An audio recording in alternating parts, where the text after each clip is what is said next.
Hello everyone. So today we are going to cover another React.js interview question, and the question is to store the previous value of a state variable using some code or using a custom hook in React.js.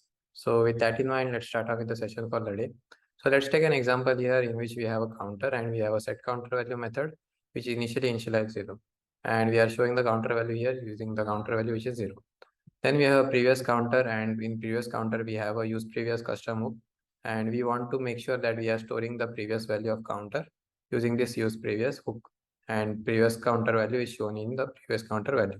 Then you have a button on click of which the counter value gets incremented by 1. Currently the use previous hook is empty, so currently it does not have any code. So if we click on the button, we have the counter value incremented by 1, and the previous counter value needs to be incremented so that it contains the value. For example, when counter value is 3, the previous counter value should be 2. So with that in mind, let's start off with the code for use previous. So one way in which a lot of developers try this is using const previous value is equal to use state,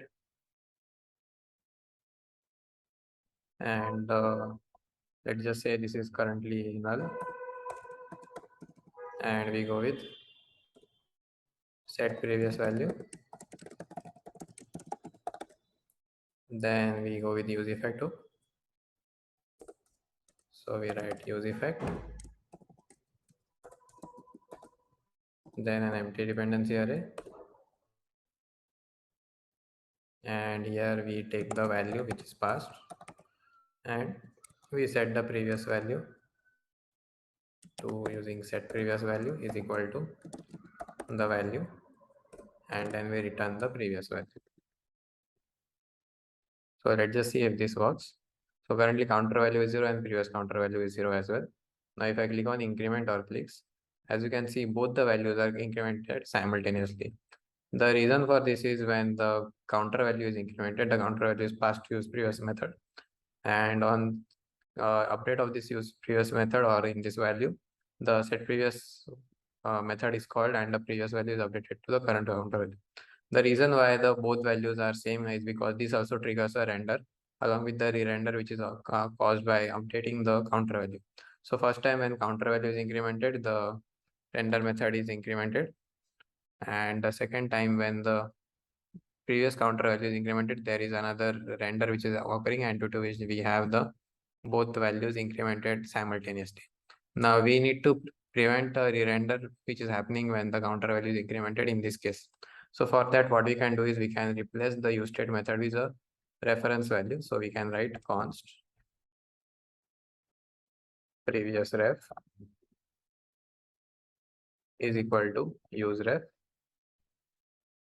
Then instead of setting the previous value, we can go with previous ref dot current is equal to value. Then we can return the previous ref dot current. So copy this code. And now if we try to update the values, so counter value is 0, previous counter value is 0 as well. Let's refresh the code, refresh the browser. So currently counter value is 0, previous counter value is undefined. When we click on 1, the previous counter value is 0, counter value is 1. And as counter value is incremented, the previous counter value contains the previous value.